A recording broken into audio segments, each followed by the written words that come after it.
Welcome to the Brews and Appraisal Views podcast, where we blend the art of appraising with a touch of insight and a dash of humor. Whether you're a trainee, a seasoned professional, or just curious about the appraisal world, you've come to the right place. So grab your favorite brew, relax, and join us for some expert tips, real-world stories, and valuable advice to help grow your appraisal business. I'm your host, Dan Lindeman, certified appraiser serving South Florida for over 20 years. Hey, welcome back, appraisers. This week our guest is Garren Burton. He is from iTrip Vacations. He's an expert at managing short-term rental properties, which is huge in the appraisal business right now, how to value them, whether you're a residential or a commercial appraiser. Garren's going to give you some great tips to come up with some accurate valuations for your short-term rentals. What's up, Garren? What's up, Dan? Thanks for having me on your podcast. Of course. You want to give a little introduction? Yes, sir. Garren Burton from Dallas, Texas, originally. I've been in South Florida with my family for about the last 4 years, and I come from a real estate background. My mother was a real estate broker back in Texas for about 30 years, but she only dealt with residential properties. So I've seen real estate in the real estate community for a long time. Especially when we moved to Florida, I was working for a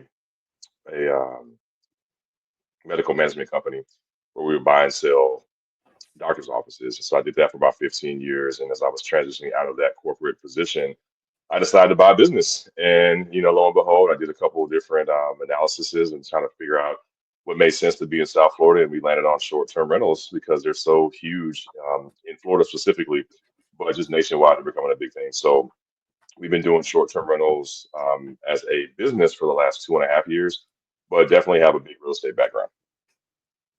Cool. So iTrip is a franchise. Yes, iTrip's a franchise model. Our biggest thing for us is that we are in the territories.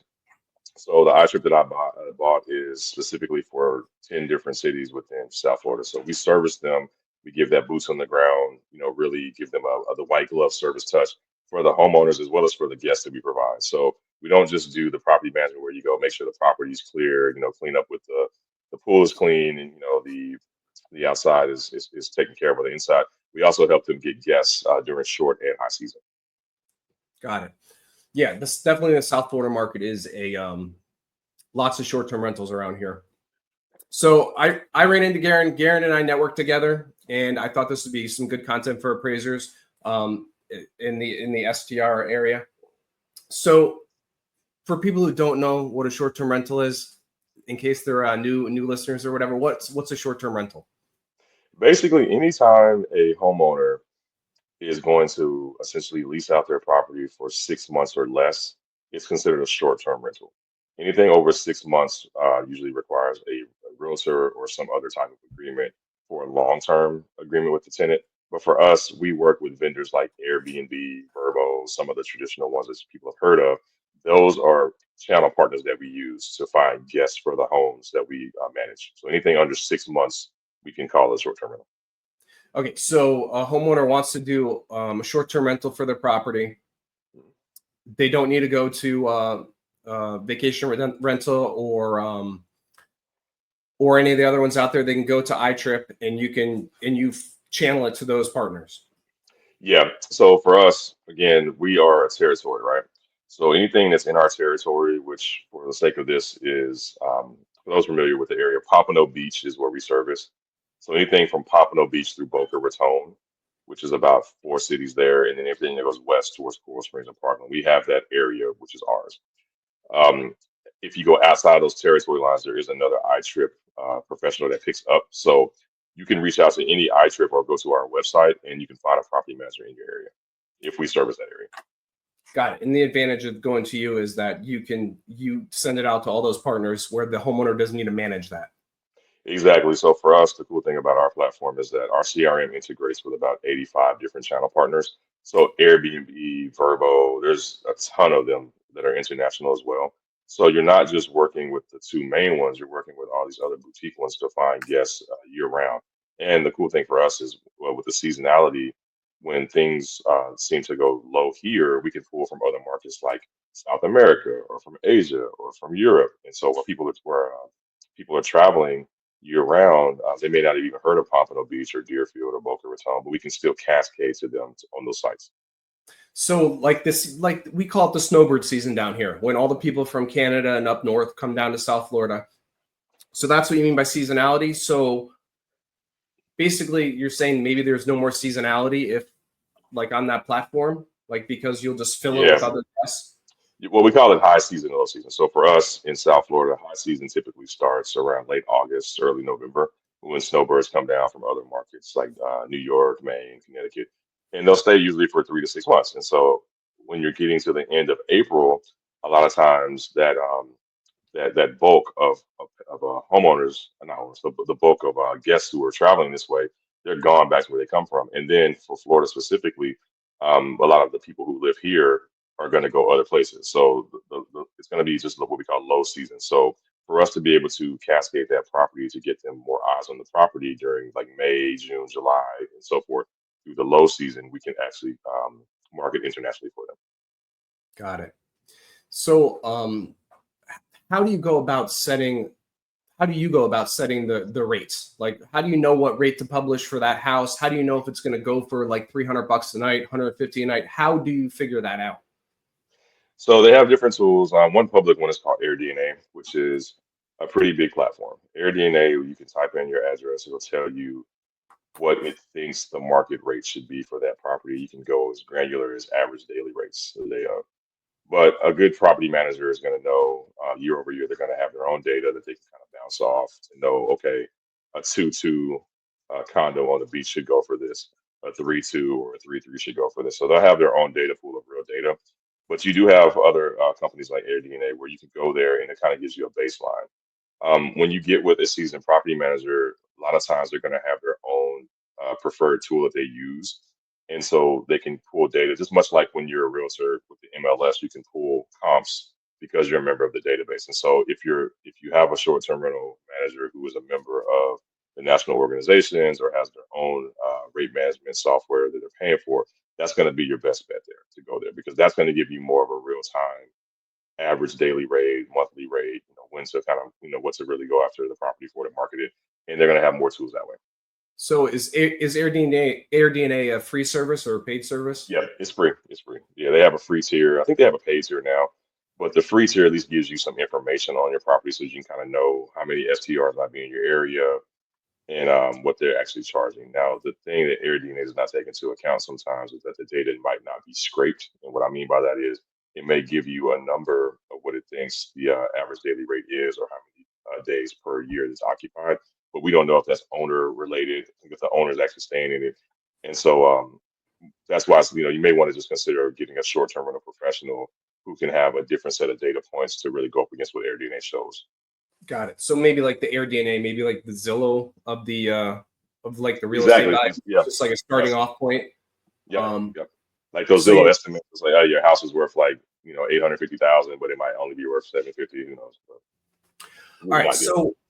So besides the free service, so what can like an appraiser subscribe to actually get like if they're trying to find a comp, a similar, if they're trying to figure out how much this property can rent for a survey, what's a paid service? Is there any paid service out there for them to find actual stats of the homes in the neighborhood, what they're going for daily rates, or how do they figure that out? How do you figure that out? So, well, one thing we do is you can call other property managers. Sometimes they can kind of let you know, hey, this is what we thought this was going for, and you kind of get some idea from Okay. them. Like a social setting or like a membership group. And you guys can, if they're not working in that market, but they have some software, they might look it up for you. I'll do that sometimes for other markets. California, that's what on my bag. And then there's another company called RevMax that's pretty popular. And then if you search online, sometimes you'll just find revenue managers or these little smaller companies, boutique companies that are out there where they will have people who work for some of the major companies like Vacasa and Revolve that are they're more corporate owned, but you may have people there who don't work there anymore, but like kind of know the system. And you can find these little small boutique companies where they'll just do revenue cycle management for you or do that pricing for you for a flat rate per month. I see. All right. So regarding occupancy rates, you said some properties may be like owner occupied for a while and it may screw with the numbers? Like I know you said you give owners a report what you can project them that they may earn for that property. So the occupancy rate, how do you figure out what a true occupancy rate is for a short-term rental?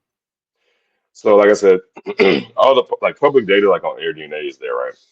It's really like once you have a property manager that's been in business about a year or so that has a comp that size, that they can really tell you. So for instance, AirDNA may say a 3-3 in Deerfield on the beach is going to have like a 65% occupancy rate. You may get that same 3-3 comp and have it in your database for a year or two, and it may show 50%. And so from there, you kind of have to just cut the difference. And that's when you get into like pricing. Like, okay, maybe I'll go for a lower occupancy rate if I can get a higher average daily rate. Maybe I'll go for a higher occupancy rate if I have a lower average daily rate. And so that's where rate management is just having somebody who's seasoned enough to know the ebbs and flows of the industry or of the seasonality can really help you, because for us, we know that in theory, we should have about a 70-75% occupancy rate in this area during high season because you have so much demand. But if you're pricing yourself at market value or above, you may have trouble renting that same property. And so from there, it's like, what strategies do you use to make sure that the properties either have a high occupancy rate or you're actually maximizing your average daily rate? So you think it's like 70-75%? That's the goal during high season, the rate? Yeah. And Yeah, because most times, go- you're saying in most times? no, in high season, high season. And then during the slow season or the low season, what should like a homeowner? In low season, you should expect low occupancy, but you want to try and get the higher daily rates that you can get. And so, or like I said, if let's say that's a property that's selling for 250 a night in high season, the homeowner may have an idea, I'm not going to let that property go for $100 a night, but you may say, hey, you can get $100 a night in low season, and it'll be booked for like 3 months at a time. That Yeah. happens. And so it's just having a conversation and knowing, how to appropriately meet expectations for the homeowner, because they're seeing, five-figure checks coming in high season sometimes, and then it goes down to, a couple thousand or several hundred, and they don't really understand it's a year-long game. Right. Got it. So a lot of times when you're comparing homes, you try and do apples to apples. And I assume the STRs are the same way. Like if you have a single family home on the waterfront, it's going to rent for something different that's on a dry lot, something like that. So how do you weigh those differences? How do you figure out the nightly differences if your only comps are like on dry lot, like on residential lot versus one that's, on the water, or one that's like by the ocean, something like that, and one further away? How do you figure all that out? Well, one thing you can do is to kind of even the playing field is amenities, and Airbnb and some of these other companies, they'll tell you what the guests are looking for. And so you may have a phenomenal property that's sitting on the water, but like the amenities, there's no like uh, there's no beach chairs, there's no carousels, there's no Keurig, there's like all these things that people want when they're on vacation. And so you may have that same property or like the same comp, not necessarily on the water, but let's say 5-10 minutes walking distance from the water, same size, but not on the water. And you have all these amenities, and it will go for a higher daily rate, and it'll have a higher occupancy just because the owner or the property manager took the time to put the things into the home that the industry sees that people want when they're traveling. Interesting. So it's not the same then. So if homeowners want the Keurig and want the beach chairs and they want something, they may overlook the waterfront location, and a rental is going to get more revenue because of the beach chairs and the Keurig and whatever else they have. And stay more consistent, because those people are going to they're going to be happier. They're going to leave you a 5-star review, tell you how great the property is, while the other property that may in theory cost more, may go for more per night because of how it looks, where it's located. That property may only get, like, let's say 40% occupancy, but the other property may get 75%. And so as you get more 5-star reviews, that just kind of keeps making that other property higher in the search engines. Well, appraisers, I think that's a big deal what he's saying right there. that is a really big deal. Like those little things, what the renters want can make or break that per night cost and the occupancy. That's crazy. I know before we were having a conversation about you could isolate an amenity and let the owners know, like, hey, if you added a spa or you added this, that, and the other thing, how much more the rate could go up.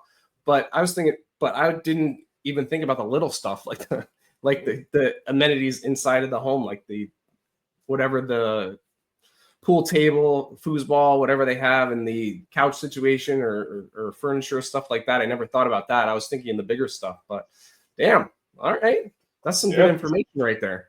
yeah, devil's in the details a lot of times. So it's funny what people are willing to spend money on and they're particular about when they travel. And again, like I said, getting a seasoned property manager for the territory where the property is located is invaluable at times because those little things like that you may not know of because they're calling our team, letting us know what they're looking for. They're doing the inquiries, asking these things. And so even if we don't catch the booking, we can still pass that information on to the homeowner or add that to the home to make it, something somebody would want next time. Got it. All right. So I'm going to pause for a second and plug our sponsor. Do you want to pull up like a report that you give to the average homeowner, something like that, to show like a projection, and maybe the people watching on YouTube can see, what you're looking at, and maybe can help them in their appraisal process with these STRs. So while Absolutely. you do that, I'm going to plug our sponsor here. So this episode is sponsored by the Appraisal Referral Network. It's community built by an appraiser for appraisers.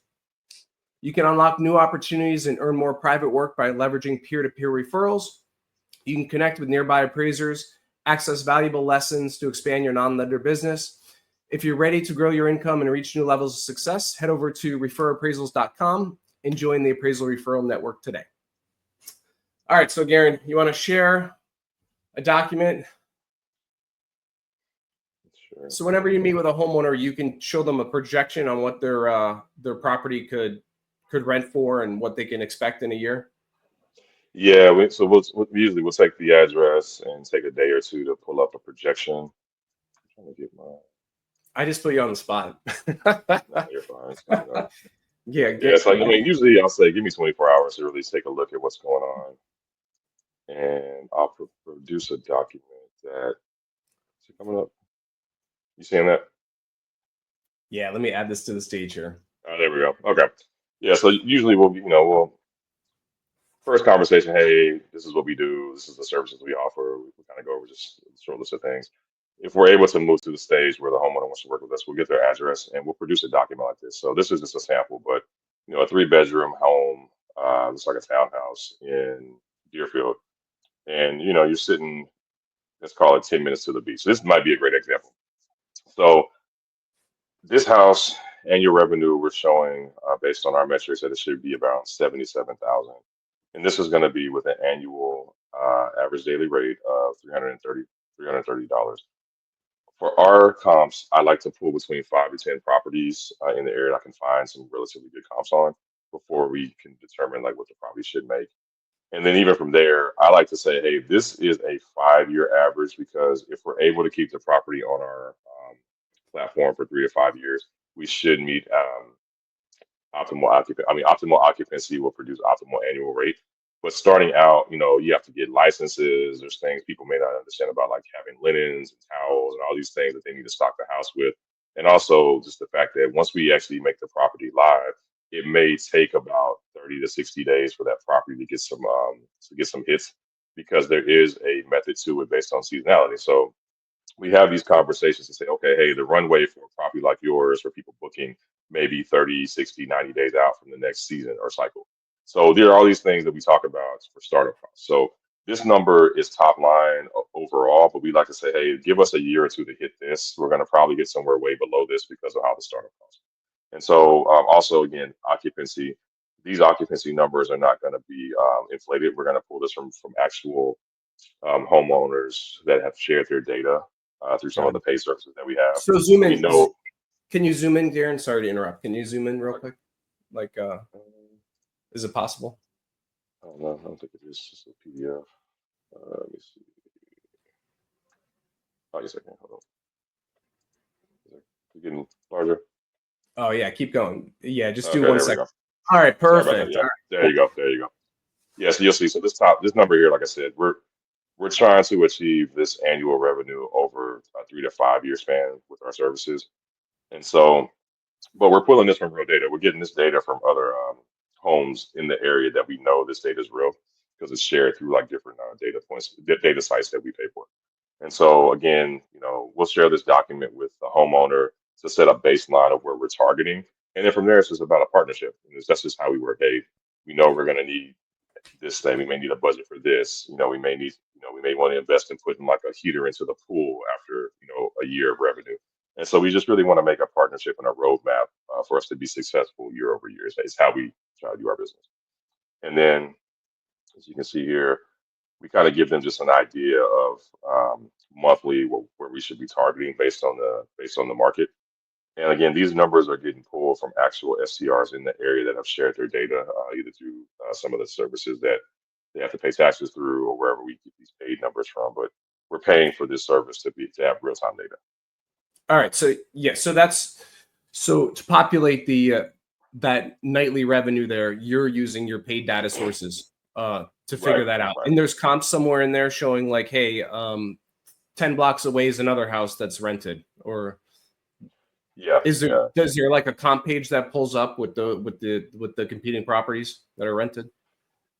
No, they won't give you the actual competing properties where they are per se, but they will tell you how many were sourced. And so I can say, okay, hey, I'm looking for 5 to 10, and they'll give me, maybe 9, 15, or whatever I'm looking for, Okay, and then they'll give me a composite page. And so from there, but again, the data is pulled from all the property managers that use this database, and so we know the numbers are got it. So it's filled by the industry. Okay.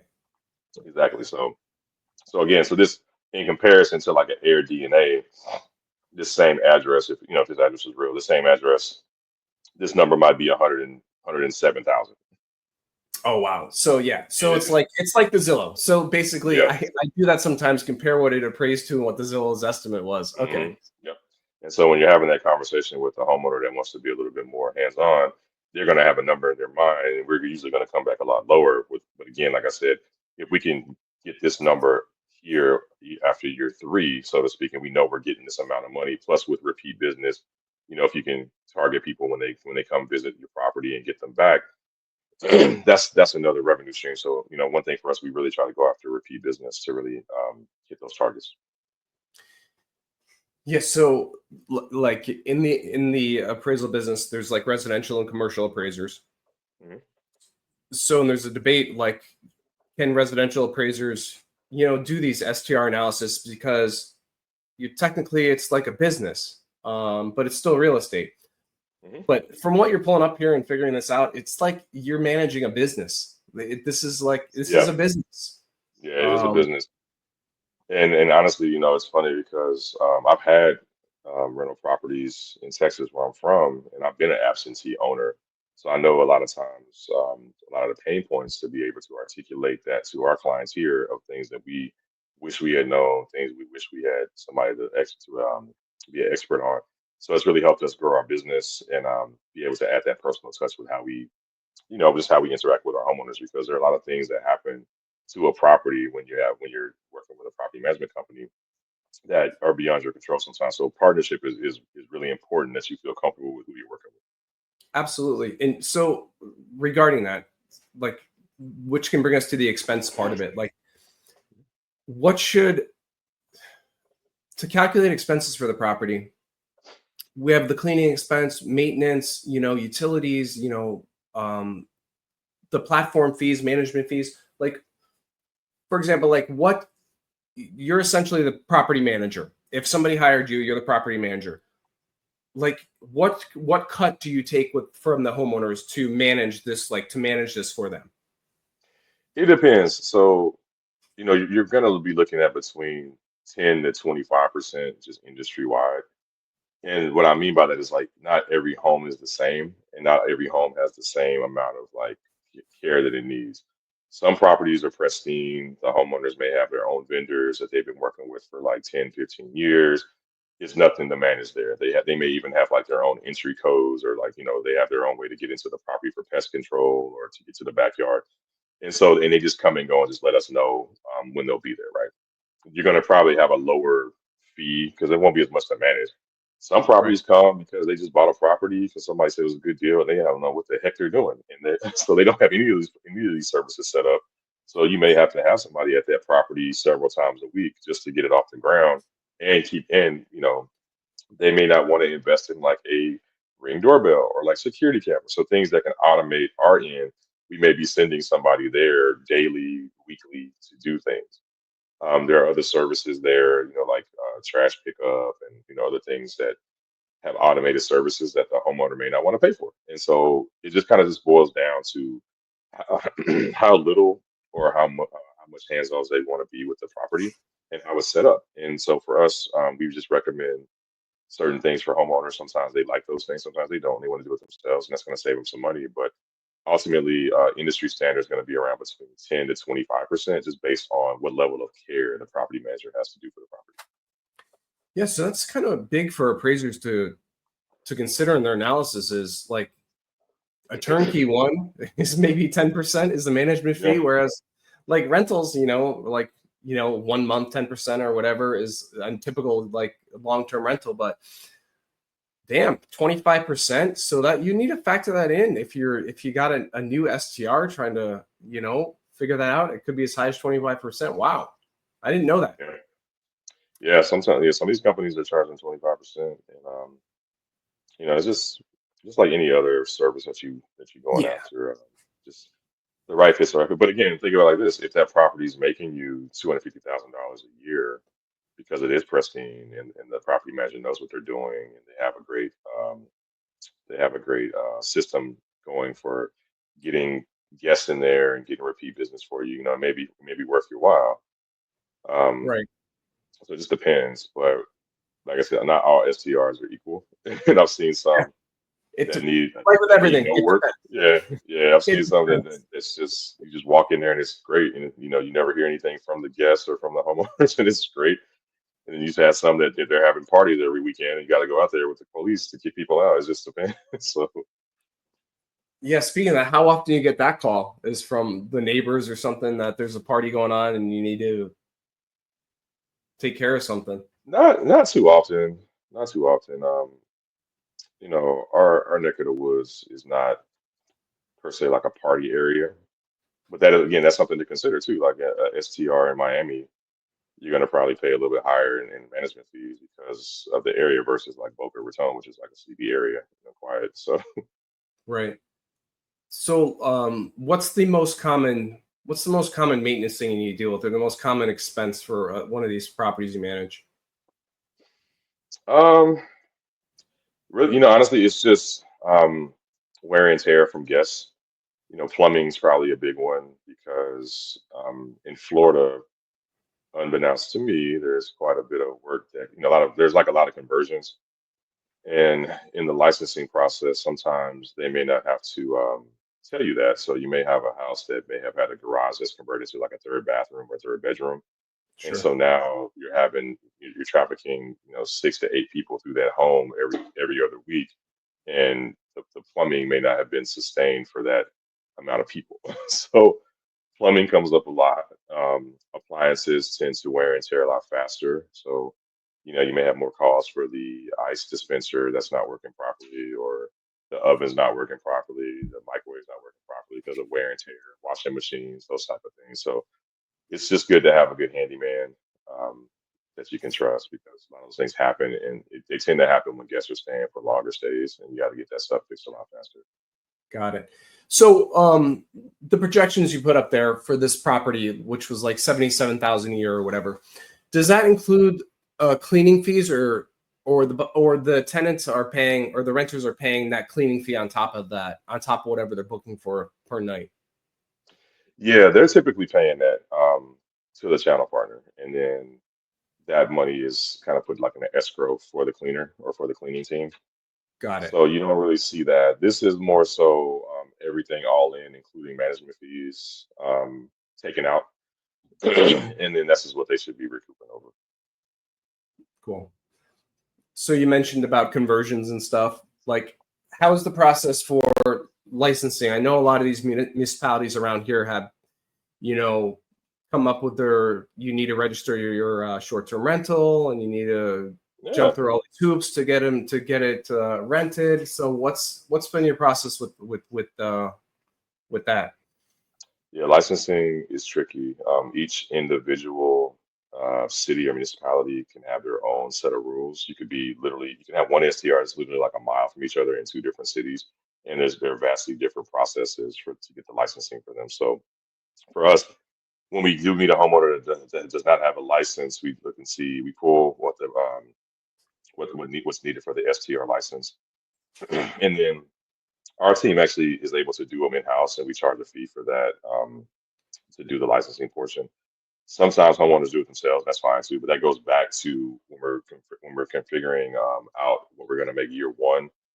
Us doing a licensing process for the property when we're vetted and we know what we're doing may take, let's say, 2 weeks. It may take 6 to 8 weeks if the homeowner's doing it because there's like a lot of things to go through. So Got so we it. have that conversation. So if you want to save the money, it's fine. But we just know that may take us out of a season, and you may miss a window for booking. So it just depends. Like some cities are we want to say less demanding with what they want you to disclose and how they want you to do the licensing. Some will send out 3 or 4 inspectors, and you may have like a 4-week process to get a license. So it just depends. Everybody's different. Like Pompano is pretty easy to get a license. They just send out, maybe like one inspector. A place like Coral Springs or Parkland, you may have like 4 inspection visits before you get your license. So it just Yeah, depends. because I totally think they don't want STRs in the neighborhood. And they just make it really difficult for Yeah, you to get a license. yeah, and So they'll nitpick things. yeah, what if somebody, are there any cities that don't allow STRs like in your market? Not that we've seen, even like Boca Raton, they don't want them. And they try to have the HOAs use the bylaws to discourage you from getting it. But you can get a short-term rental license in Boca. We've done it. So no, nothing that we've seen in South Florida where we're working has stopped us from doing it. Now, again, the rules and regulations may get a little bit costly for what you have to have in the property or how it needs to be converted to get the license, and that's a question for the homeowner. Do they want to add that expense? But you do have the right to have it. Got it. All right, Garren, with that, I'm going to close it up. Is there anything you want to add? I know we're going to stay on and do some more content for our elite members, but is there anything else you want to say to the appraisers out there trying to value these STRs? Any Yeah, additional? yeah. I would just say, we're happy. I mean, our team, even though we work Pompano Beach mainly, we have software, and we're happy to answer questions or provide rental projections because we do out of market analysis all the time. So you guys can definitely contact us for that. We do licensing nationally as well, so we can help with that. So we have a lot of services that we can offer, not just within Pompano Beach, but also if anybody has a question, definitely happy to answer or put you in the right direction. So, all right, with that, Garren, okay. If somebody was doing an appraisal on an STR and you can provide them more information on it, is that something you can package and sell to an appraiser? Like, hey, this is Yeah, interesting. absolutely. Okay. Yeah, pricing and all kind of things. All right, Garren, give your contact information. You can figure it out from there. I don't know if appraisers will reach out or not, but it's interesting. I just Yeah. thought about that. So Yeah, give your yeah. contact information, just your Yeah, email. yeah, just give me shout out my email. It's gonna be Garren Garren .p.burton BURTON @gmail.com, or you can hit me on Classic Real Estate Group Florida. That's going to be at gmail.com as well. And my direct sale is going to be 954-531-3080. And like I said, I'm just happy to answer questions. And if there's a way for us to do business so we can help you with your STR experience and analysis, we're happy to do that as well. All right, awesome, Garren. Again, stick around for the elite content, and I'm going to do the closing right here. But thanks a lot, Garren. Hey, thanks, Dan. Appreciate it. Thanks for joining us on the Brews and Appraisal Views podcast. I hope you enjoyed this episode and found some value in it, which you can apply to your appraisal business. If you enjoyed it, please subscribe and leave a review. It really helps us reach more appraisers like you. For more tips And to connect with other appraisers, visit referappraisals.com. Until next time, keep brewing up success in your business, and I'll catch you on the next episode.